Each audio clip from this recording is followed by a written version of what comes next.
What's up, everybody? It's Matt Johnson. We are back with another episode of Real Estate Uncensored. This is the place where you get actionable ideas, insight, and inspiration to turn your real estate career into a life of freedom. And we are talking about a little bit on lead generation, lead conversion, automated follow-up, chatbots, and all this fun stuff, because we've got a couple of guests here who are spending $100,000 a month on Facebook ads to generate and convert leads for real estate agents.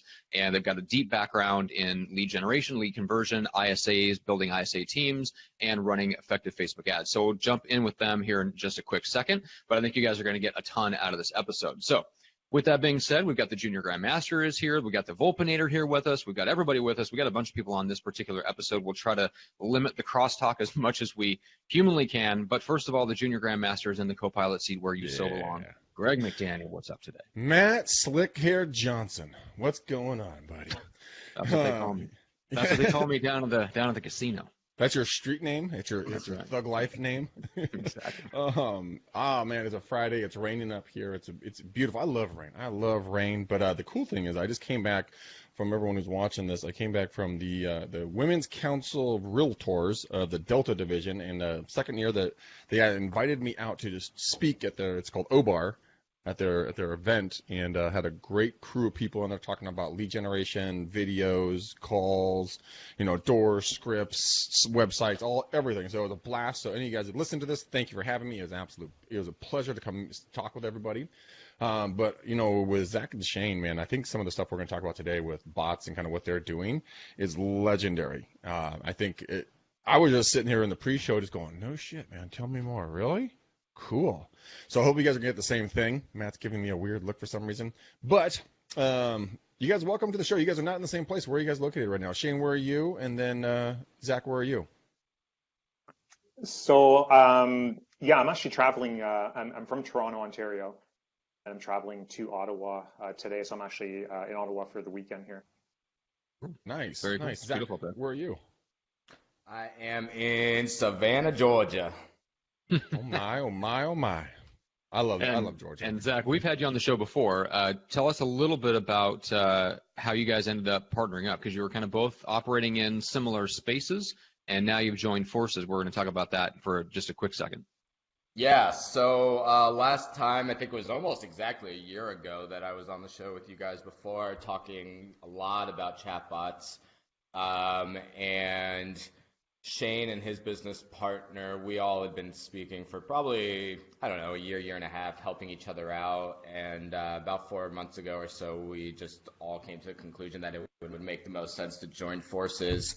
Shane and I had very strong sales tactics, as well as ads backgrounds. Both of our business partners are very tech oriented. But ultimately, we all bring very unique and different skill sets to the table, and it just made sense for us to what we all envisioned building was basically the same. So we decided it made the most sense to all join forces, and now here we are, forced to be reckoned with. That's right. We're all joining forces on the podcast with the ultimate force himself, Gene Volpe, the marketing force. What's up, Gene? No, you muted yourself. No, you failed. Epic fail. Yep, epic fail. Epic fail. There. Listen, aren't you supposed to be the tech guy? Aren't you supposed to be the tech person? We give you 30 seconds. We give you 30 seconds on the show, and you managed to blow your 30 seconds. All right, take it. You didn't ask me where I was from or where I was. I'm out. Do it. That's because it's going to end up in a very, very horrible football discussion for you. No, it won't. Well, or you would have just left your mic on mute, and we wouldn't have heard it anyways. So why ask if you're not even going to be on mic? Sometimes I think I'm better off on mute. So do we. Shut your mouth, McDaniel. Oh, that's terrible. All right, so before we jump in, we've got a really good question to kick us off, and we'll talk a lot about the chatbot side and the lead conversion side. But first of all, Gene, you had something on your mind, which is funny because we both were thinking about some of the similar things. But let's talk a little bit about Domino's Pizza for some reason. That's not really what was on my mind. I was just being an asshole. And it just turned out that it worked out. You were an asshole. Well, we're going to talk about it now. We're going to talk about it now. Yeah, I mean, you guys were talking very passionately about Domino's, and as a born and raised New Yorker, I didn't really want to say a whole lot. That's flagrant, right? It's flagrant. I know. Listen, Zach, I know what you're talking about because even my boys will come over. I remember we had a party one night, and somebody said something to me like, and I said, listen, Domino's has had a revival in this area, and like 4 of them were like, dude, I don't even know who you are anymore. Like, but they literally went through a transformation, and their pizza's banging. Look, when I'm eating it, I'm in the middle of eating it, having a stroke. At the same time, my heart is palpitating because it's the worst thing in the world for you. But they stepped their game up, and we started talking about the app. So, Matt, you had it the night before I did, so talk about it. Okay. Well, one thing I've noticed, number one, they're still wildly unfocused in terms of all the food they offer. Somehow they managed to improve the taste of their pizza while still attempting to sell every other known form of food on the planet. I don't know how they've managed to do that, but number one, they stepped up the quality of their product. But the interesting thing is they went super deep on tech, right? So you can order online, you can have the app on your phone, have your payment information saved, have your order saved, and decide, hey, I'm going to order the same thing I did last time, press a couple of buttons. The next thing you know, it lets you know when your pizza is going into the oven, when it's out for delivery, and when the person gets there. So, I mean, they've really done a really good job. Now, it's not what I would call a sustainable competitive advantage, because that's going to be one of the things that's relatively easy for other people to copy, but it gives them enough of a temporary gain to put Domino's back in our top 2 or 3 pizza places that we think of when we think of delivery, which is what they used to own. Now for a while they were terrible at owning the word they used to own. Now they're at least back in the conversation, and that's how you do it. There's 2 things to this, and I would love to hear Shane and Zach's thought process on this. Number one is, I don't know if yours says it, but when I do the app, it says like 11 minutes until cardiac arrest. It actually says that on the app. Does it? Yeah, so I know when the pizza's getting there and how long it's going to take. But I don't know if you noticed, they just relaunched this marketing campaign where if you take a picture of the pizza, 10 pizzas, not theirs, just take 10 different pictures of pizzas, they'll send a free pizza to you. Have you heard that yet? No, I have not heard that. Yeah, so I'm wondering, like, they got to be losing money on it because because I could take pictures of Ilios coming out of my, I'm sure they don't know, but the 10th picture for them, I don't know what the rules are. Maybe you have to tag them and it's getting them exposure. So maybe it's a loss leader. I don't know, but I'm curious your thought on it. I think it's genius. It's absolutely genius. I mean, good Lord. You get everybody talking about you at no cost to you, then you have to give a pizza away. What it costs them, like $2 or $3 to make the pizza? I mean, good Christ. Probably. Yeah, I was going to say, it's such a low-cost thing. Yeah. Do you guys don't have Postmates? No, we do. What's that? What's Postmates? I was like, that technology is exactly the same, and you get to eat from restaurants that don't deliver. It's true. Yeah, but the restaurants don't have $5 pizza. They have good pizza, but it's not $5 pizza. All right. $99. So let's jump back in. I always love having these fun marketing conversations with Gene because sometimes we have very similar points of view, and then other times we wildly disagree, and I enjoy the verbal slapping. I love it. Oh, Lord. Yeah. Okay.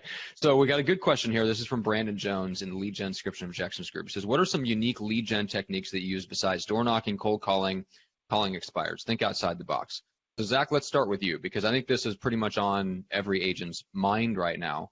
What else can I do other than the stuff that my 60-year-old broker is telling me I should do to generate leads? And you guys have been on the cutting edge of this for a while. So you've gone way down the rabbit hole, right? For a while there, the answer was, well, Facebook ads. Well, then you find out, okay, well, they don't just magically work. You have to actually do things that make them work. Let's start there. What are some of the things that actually determine whether Facebook ads work as a place to get leads? Well, so I mean, I think the front end offer of a Facebook ad, which Shane preaches all the time to our clients and within our group and to our students, it is like one of the most essential parts to getting not only low cost leads, but better quality leads. So that offer in the beginning is going to be essential. Some of the best ones are new construction. So if you can, partner up, which is easier said than done, but partner up with a developer that has a lot of really amazing incentives that make it really appealing to, want to give your contact information. Those are some of our favorite. But then one of the biggest ones that we have a huge masterclass on is foreclosure listings, because everyone loves the idea of a foreclosure, primarily because they just think they're going to get a great deal. And what we've created on the back end as you transition to now, how do you take these Facebook leads and realize they're not all the same, and then how do you convert them into actual transactions and GCI into your pocket? the foreclosures, we've come up with some really great scripts to get them outside of thinking about a foreclosure and just starting to think about a really good deal. So I think it comes down to what you're offering on the Facebook ads, and then once you have that lead and you've acquired it and you're starting to speak with them, it comes down to following scripts, having strong scripts in place, and just consistent follow-up. Mm. And that So comes going back to through the new automation. construction for a second. So you're saying that if you partner with a developer that has good incentives, give me a couple examples. What sorts of things can you advertise on a Facebook ad that actually draw attention? Shane, you want to touch on that a little bit? Yeah, absolutely. So one of the best examples that I've used was a free pool offer. So the developer or the builder was offering a free $25,000 pool with the purchase of a house plus a $5,000 signing bonus. In addition to that, they were offering, I think it was an extra point on the sale to the agent. And so the agents we were working with, we basically convinced them to give that away as an additional bonus offer so once they subscribed and on the thank you page, they would then get a $1,000 shopping spree offer if they purchase that house. The reality is that when you're getting these leads, you're typically not selling that specific house. They're in market, and so this gives you an opportunity to capture that lead. Because the offer is so good, it's a lot easier to connect with them and get on the phone with them and start having those conversations that then eventually convert those into appointments and start showing houses. Yeah, free pool. Imagine that would, Greg, if you could run a Facebook ad with that, I think that would get you some leads in the San Francisco area, especially in the thinking that dead of summer in the East Bay. Can I offer a free pool to somebody? But it depends on where in San Francisco. Don't tell them it's a blow up. Don't tell them it's a blow up pool. Kind of like Matt's girlfriend, a blow up. Jesus. Bring it on, lightning rod of hate. I think it's a really good idea. The builders is something I think that I'm going to start tackling as well. Matt, we had one of our guests on, another Canadian that came on, and he was talking about going over and going up to all the builders and marketing their properties for them, even the new projects, maybe not even on the market or they're on the market now, either one. But he would get the sketches of them, get the photos of them, he'd post them, he'd talk about them, he'd do walkthroughs on them. No one else did it. He generated a ton of listings. He listed I'm going to get the number wrong, but I think it's 125 properties or something like that, or units from this one builder just by popularizing their development for them at no cost. And now he's talking with other builders to do the same thing. I mean, that would be probably the one and done. I mean, think about it. They take the marketing off the shoulders of the builder. They like hammering nails and cutting 2x4s. Fuck that. I don't even own a saw. I can sure as hell get on a video and talk about a property. I mean, it's so simple for people. I mean, is that kind of what this guy's asking, Matt? It's kind of like those kind of out of the box ideas as well, or what? Yeah, I mean, I think that's a good example of one. Yeah, we do have a good question here that I want to bring to the guys. Zach, we'll start with you. So the question is from James, who's watching live with us. Says Facebook ads are so far at the top of the funnel. Why not spend money for higher intent and middle to the bottom of funnel leads through highly targeted pay-per-click ads? Zach, any initial response to that, like Facebook versus just general pay-per-click? Yeah.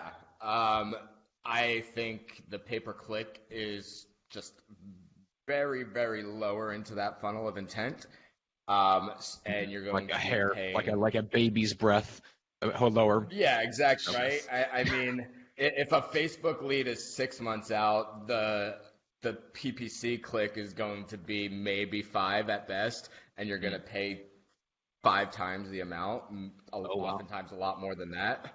So you're going to pay $20, $30, $40 for a lead there, or not even a lead necessarily. If we're talking straight PPC, we're talking sometimes $15, $20, $30 a click, whereas a lot of the ads that we're running are generating leads for 75 cents a piece.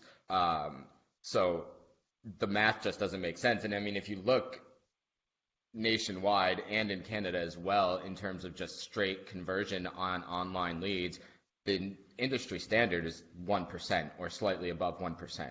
And that doesn't really change whether it's PPC or whether it is Facebook. So do you want 100 to convert at 1%, or do you want 10 for the same price to convert at 1%? Interesting. Okay. That's a good perspective. Yeah. I like that, James. Hopefully that answered the question. Go ahead, Shane. I was just going to add to that as well. One of the things that we've noticed a lot with higher intent leads, or at least the perception that they're higher intent, is that they're also a lot more competitive.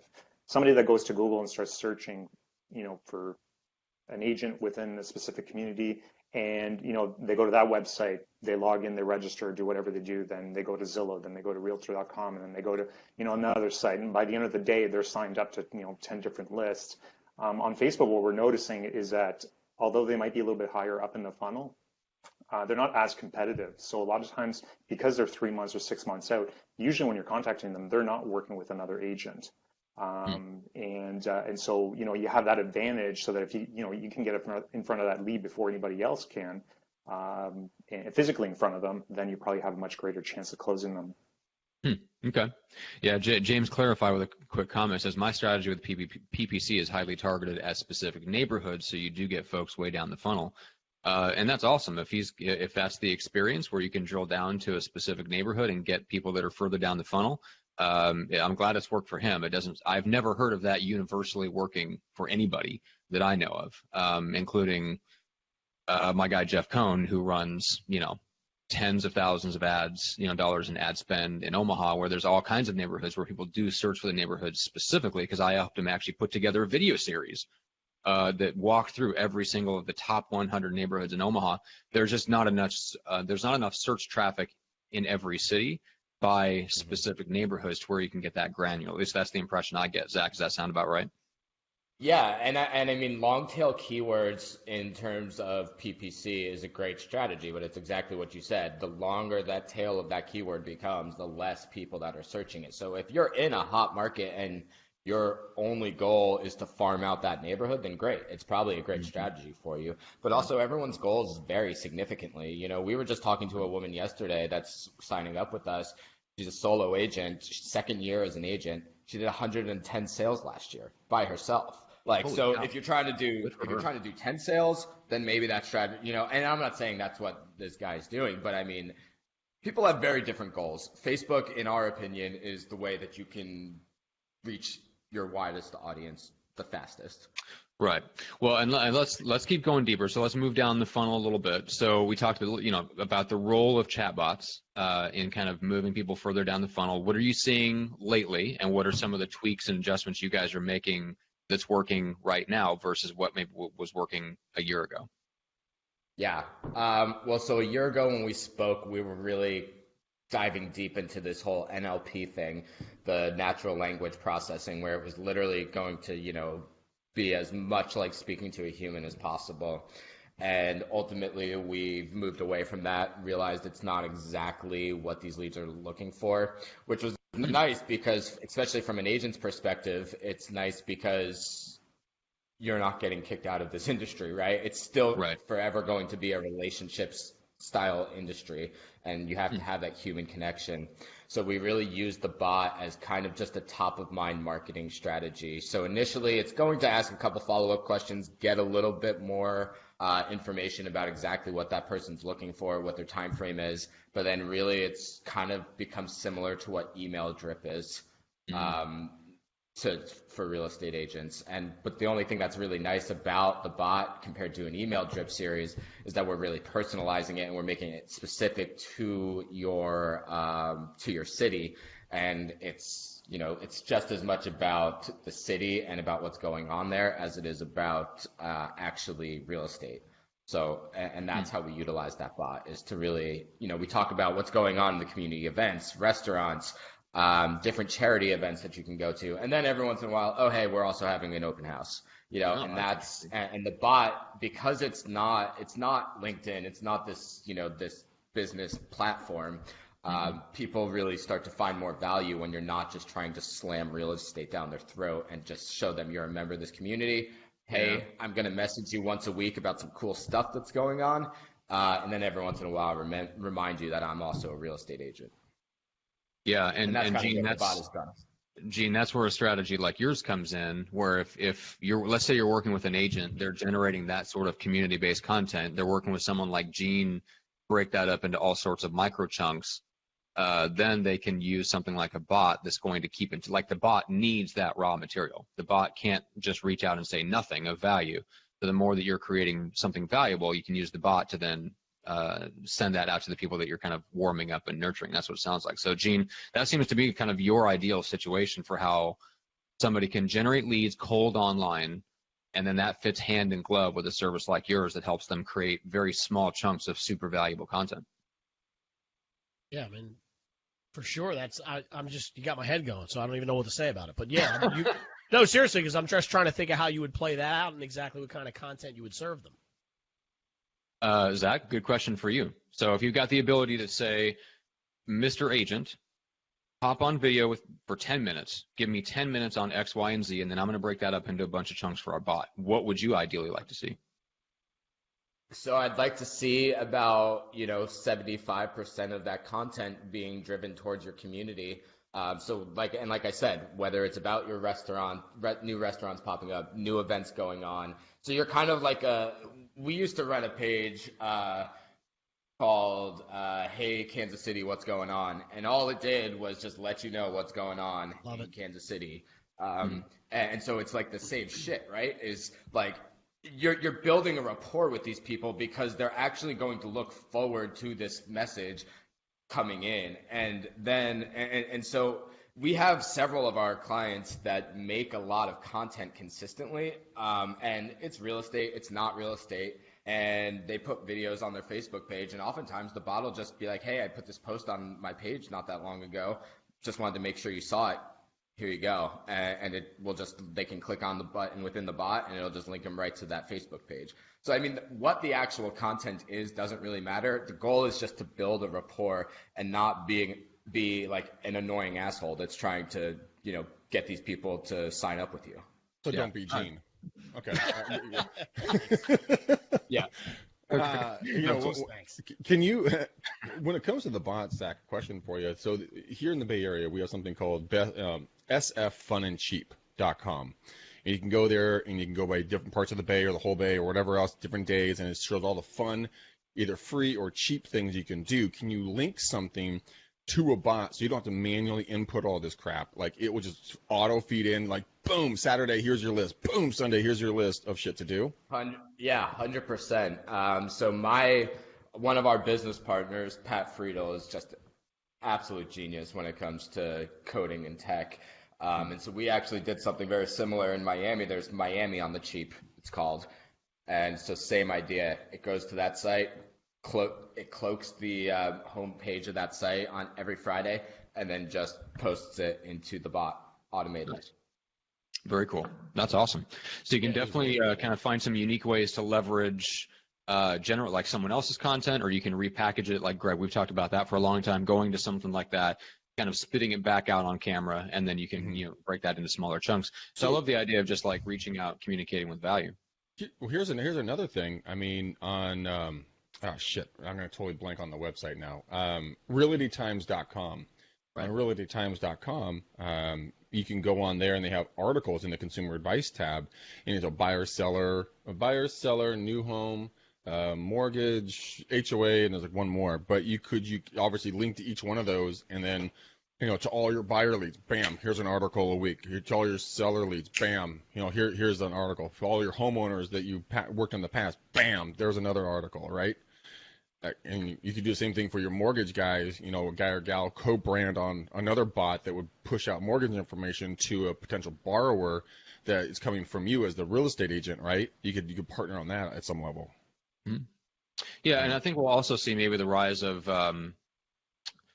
what used to be delivered, kind of Craig Proctor, Dan Kennedy style marketing, where you'd say like the 7 secrets to this, or the 7 ways to kind of choose your next move in real estate, or how to choose your agent.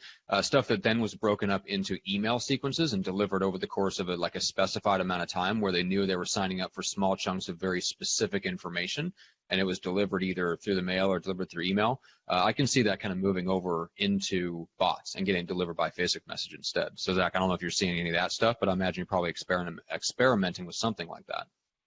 Yeah. I mean, overall, the goal is to not be who we all are inherently, which is shitty, salesy marketers. that's the overarching goal is like, let's actually provide some kind of value and not be so annoying all the time. And it's hard, especially for me, because I'm just annoying.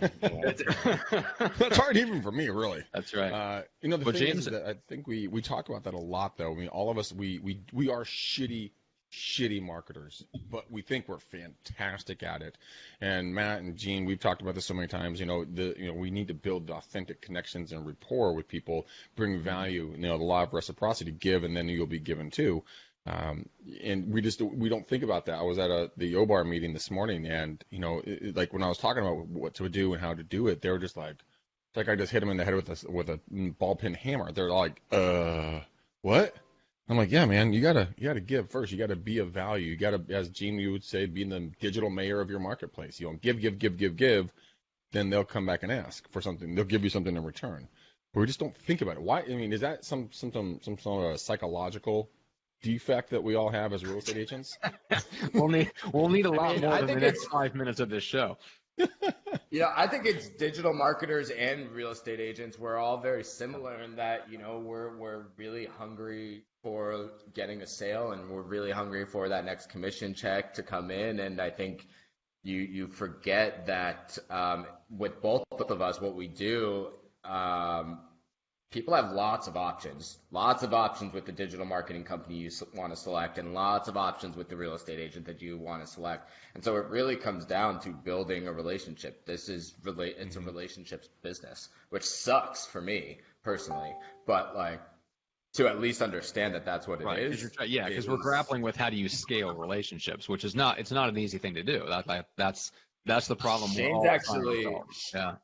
Shane's built his entire business on just relationship building. Yeah. Well, Shane, let's turn to you real quick, because you're the guru that's handling kind of the ISA inside sales portion of this, where you kind of move people further down the funnel. So let's talk about that for a quick second. What's your guys' approach? What are some of the things that you've learned? Well, first of all, I don't think I would be considered a guru. I built a small ISA team to, test out what we were doing and get a better understanding as to, some of the challenges that the agents that we were working with were running into. And very, very quickly we understood where the problem was. But I think, one of the big things that really helped us out was our scripts. I mean, that was the number one thing. And just, coming up with a good script and just, pushing those leads further down the funnel, and then, trying to get in front of those leads as quickly as possible, whether, they're approved or not, whether they want to see a house right away or not, just try to get in front of them before, because a lot of these people that are opting into these forms, or all these leads that we're generating, they're bombarded with, more marketing. As soon as you fill in a form for a listing or a free list of homes or a foreclosure list of homes, whatever that is, your next 5-6 ads are going to be more ads, and you're going to be opting into those ads. So now that becomes a little bit more competitive for the real estate agents. Mm-hmm. Yeah, so it's a combination of the things we've always known, which is that speed to lead counts. But then once you get the speed to lead down and you are getting a hold of people, then it still becomes a relationship building game at that point, which is why you say scripts are really important, because I don't think people are, like we're naturally not on the phone, are probably not, it's not our best medium for building relationships with someone we don't know very well. I think most agents would probably say that's true. I guarantee that's true for a lot of the ISAs that you train, like bring in off the street and try to train them. It doesn't necessarily come naturally, like building really good, warm relationships with people over the phone when they don't know you and aren't expecting you to call. It's not an easy thing to do. It's a rare skill set. So to me, that makes total sense. Like getting the scripts down, I think that's something that we can all learn from, but it's also something you can pay a company like you guys to kind of handle that part, because it doesn't come naturally. Not everybody is Greg. Greg, you Skippy. I know you long enough to know it took you, 10,000 hours to build up that skill set. No, yeah, 100%. And I think it's a dying breed. I think that the phone is going to go by the way of the dodo bird, and It's because people don't want to be interrupted and they want to be communicated in different ways. When I text people or email them, I get a much faster response, almost an instantaneous response on texting. But if I give them a call, they're like, "Ah, fuck this guy. I'm not going to call this guy back. He's going to want something." But the curiosity kills the cat with the text. They're like, "Ooh, a text." They'll read a text no matter what, but they will not. I mean, I've had voicemails in my voicemail box for months and never checked them. I can't even get Verizon to like clean out my voicemail inbox. So if you call me right now, if Greg mistakenly gives out my cell phone number at some point to the public, you are welcome to call me. I literally cannot get your voicemail because it will not allow you to leave one, even though I've deleted and cleaned out my voicemail. That's the state of things we're living in. Yeah, they did in the voicemails. You can't bring the value. You can't auto send people information. Like we're talking about with the SF fun and cheap things to do on the weekends. Send that to everybody in your database on a Friday afternoon, so they're ready to go do fun things with their family. You can't send all your buyer leads information. It's a much cleaner, easier medium to market in this day and age. That's my firm belief on that. So, yeah. I mean, Gene, with you, I mean, you're using chatbots, right? No, I don't dive into that at all. I'm very intrigued by this. Oh. Yeah, I was really surprised, Zach, that you mentioned that it's getting away. People's expectations weren't that they wanted to communicate with a chatbot the way they would communicate with a human being. That's really surprising. I don't really have a dog in the fight, but yeah. It's not only that though, but Shane has brought this up a lot, is that we would acquire so much information within the chatbot that it made the conversation once the agent actually did get on the phone almost impossible because all the questions were already answered. Right? Like the normal ways that you build rapport. Yeah, they're like, "What do you mean? I already answered all this shit, man." Like, that's funny. Yeah. The funny thing is, send me a house or get off the phone. The funny thing is about the chatbot. So I use KV Core, right, conversion, through EXP, and the smart CRM they have there. I mean, it's fairly decent what it does. And I had a gal. I was reaching out to her, and she's like, "Well, Greg, hey, actually, my future son-in-law, he needs to find a place to live because he's living on my couch right now." And I'm like, "Ooh." But so she connected me with him, and we're going to be finding him a property. She followed up with me 2 days ago and goes, "Greg, I need your services myself." And I'm like, "Well, okay, out of curiosity, why did you call me versus anybody else?" And she's like, "Well, it's because of your follow-up system and how consistent you were with following up with me." And I'm like, I'm not going to burst her bubble until it was a program. But here's the funny thing, dude. She's a senior VP at a credit union. AKA, there's a shit ton of real estate agents all over the place, but because of my follow-up system, air quotes, thank you, KV Core, I have 2 clients, both wanting to spend money multiple times with me. And so that's the way we're going. We want to be left the fuck alone, but we want to be the center of attention all the exact same time, and we want to do business and have business brought to us, but never talk to a human. I love talking to people. Matt, not so much. Me neither. I'm totally that new generation that won't answer my phone if it's not somebody I recognize. I will respond to a text over a phone call any day. If you send me a video text, I will watch it, although I probably won't respond that way. The generation coming up after me are exponentially even more so that way. So let's finish off with this. James wants to know kind of what your company name was, which we never even gave out at the beginning. So, Zach, what's the best way for people to kind of get connected with you guys, learn what you do, and potentially reach out? Well, so the company's Brain Trust Interactive, but what we really recommend that you do rather than reach out to us there, since we don't have a ton of the time to build rapport and a relationship here. If you want to learn a lot more about us, is go to our real estate marketing Facebook group. There's tons of free content. There's tons of engagement. You could learn all about ads on your own, all about converting those ads on your own. So I think that's probably the main place that I'd recommend going. And that is called Real Estate Marketing and Conversion Mastery.